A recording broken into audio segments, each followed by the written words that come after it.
Bismillahirrahmanirrahim. Bertemu kembali dalam pembelajaran IPA bersama saya Ratna Dewi. Kali ini kita akan membahas tentang bioteknologi. Bagian yang akan kita pelajari kali ini adalah prinsip dasar bioteknologi dan penerapannya. Definisi bioteknologi berasal dari kata bios yang artinya hidup, teknos yaitu teknologi atau cara, dan logos atau ilmu. Pada dasarnya, bioteknologi adalah ilmu yang memanfaatkan makhluk hidup yaitu mikroorganisme, hewan dan tumbuhan, atau bagian makhluk hidup untuk membuat produk atau menyederhanakan proses. Berdasarkan tingkat kerumitan dan prosesnya, bioteknologi dibagi menjadi dua, yaitu bioteknologi konvensional dan bioteknologi modern. Bioteknologi konvensional atau tradisional memiliki ciri-ciri: 1. Teknologi yang digunakannya masih sederhana, kebanyakan menggunakan proses fermentasi. Yang kedua, menggunakan mikroorganisme seperti bakteri atau jamur secara langsung. Dan ketiga, kebanyakan untuk menghasilkan produk makanan. Sedangkan bioteknologi modern bercirikan: 1. Teknologi yang digunakannya sudah canggih.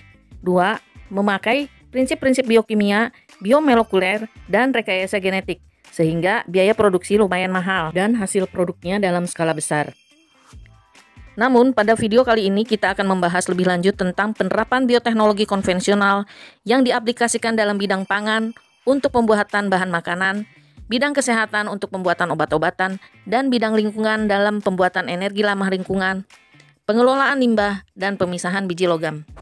Penerapan bioteknologi konvensional dalam bidang pangan, makanan dan minuman yang dihasilkan di sini menggunakan teknik fermentasi atau pembuatan makanan atau minuman dalam keadaan tanpa udara dengan menggunakan bantuan mikroorganisme yaitu bakteri atau jamur secara langsung. Misalnya, tempe dibuat dari kacang kedelai dengan bantuan jamur Rhizopus oryzae, kecap dibuat dari kacang kedelai dengan bantuan jamur Aspergillus wendtii, yogurt dibuat dari susu dengan bantuan bakteri Lactobacillus, dan seterusnya. Kalian dapat lihat pada diagramnya ya.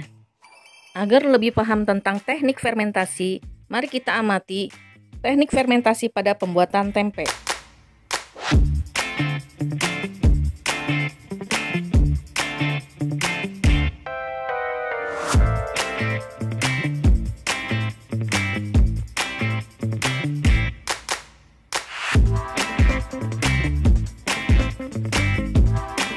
Berikutnya, penerapan bioteknologi konvensional dalam bidang kesehatan. Bioteknologi konvensional dalam bidang kesehatan dapat diterapkan pada pembuatan antibiotik dan vaksin. Antibiotik adalah zat yang dihasilkan oleh suatu mikroba, jamur atau bakteri yang dapat menghambat atau mematikan bakteri. Penemuan antibiotik. Tahun 1928, Alexander Fleming sedang membiarkan bakteri Staphylococcus yang kemudian terkontaminasi oleh jamur Penicillium. Dan Fleming menemukan bahwa koloni Staphylococcus di sekitar jamur Penicillium itu mati. Jamur itulah yang sekarang dikenal sebagai penghasil antibiotik penisilin. Proses pembuatan penisilin dari 1. Menyiapkan jamur Penicillium, 2. Menumbuhkan jamur dalam tangki fermentor dengan menambahkan gula dan bahan utama lainnya dan diatur pH, suhu, dan kadar oksigennya. Ketiga, memisahkan Penicillium dari jamur. Dan keempat, terakhir, penisilin dimurnikan sebagai obat antibiotik. Selanjutnya, mari kita cermati apa yang terjadi pada tangki fermentasi atau fermentor pada saat pembuatan penisilin.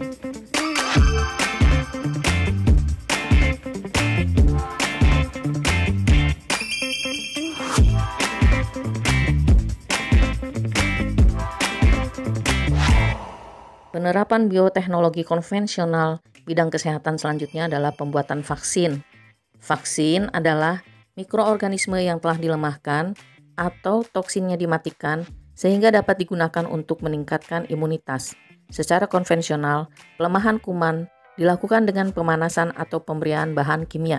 Vaksin BCG berikut merupakan contoh vaksin yang berasal dari bakteri yang dilemahkan. Berikutnya, mari kita lihat bagaimana vaksin dibuat. Pertama, penyiapan media untuk menumbuhkan virus atau bakteri. Kedua, proses inokulasi dan kultivasi, yaitu penanaman virus pada suatu media yang sudah dimurnikan. Ketiga, proses memanen virus atau bakteri dalam jumlah tertentu.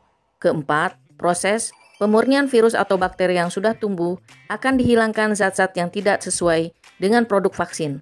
Kelima, inaktivasi atau pelemahan virus atau bakteri.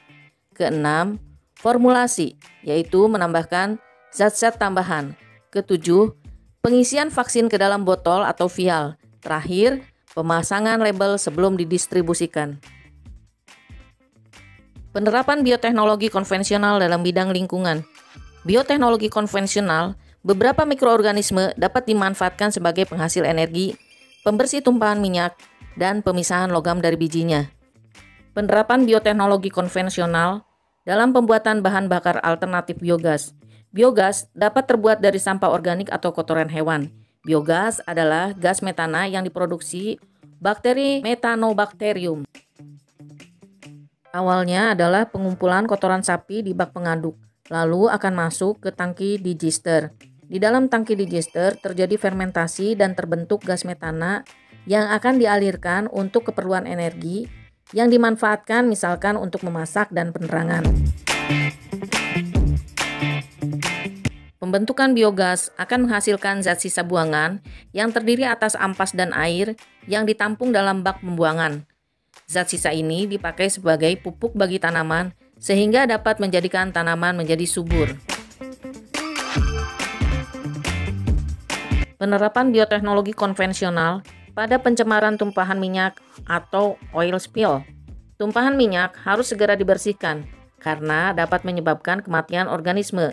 Jika ada tumpahan minyak di laut, pada awalnya mengisolasi tumpahan minyak kemudian menggunakan surfaktan atau oil spill dispersan untuk menjadikan minyak menjadi bagian-bagian kecil. Sebenarnya, bakteri Pseudomonas pengurai minyak sudah tersedia di alam, tetapi proses pemecahannya membutuhkan waktu yang sangat lama. Di laboratorium, para peneliti menguji coba penyemprotan bakteri yang sudah ditambah fosfor dan nitrogen untuk merangsang rasa lapar bakteri pemakan minyak tersebut agar bisa mengurai minyak lebih efisien. Yang terakhir, penerapan bioteknologi konvensional pada bidang lingkungan, yaitu dengan pemisahan logam dari bijinya, atau disebut dengan bioleaching. Pada proses pemisahan logam dari bijinya, kebanyakan memberikan efek kerusakan lingkungan, sehingga ilmuwan berusaha untuk memisahkan logam yang ramah lingkungan, yaitu memanfaatkan bakteri Thiobacillus. Prosesnya adalah jenis padatan yang mengandung logam atau sedimen, kemudian pemilihan mikroorganisme dimasukkan ke dalam tangki bioreaktor yang berisikan nitrogen yang berguna untuk pertumbuhan bakteri tersebut, sehingga akhirnya menghasilkan logam seperti emas, tembaga, nikel, dan lain-lain yang lebih ramah lingkungan. Demikianlah tentang penjelasan bioteknologi konvensional serta penerapannya dalam kehidupan sehari-hari. Semoga kalian memahaminya.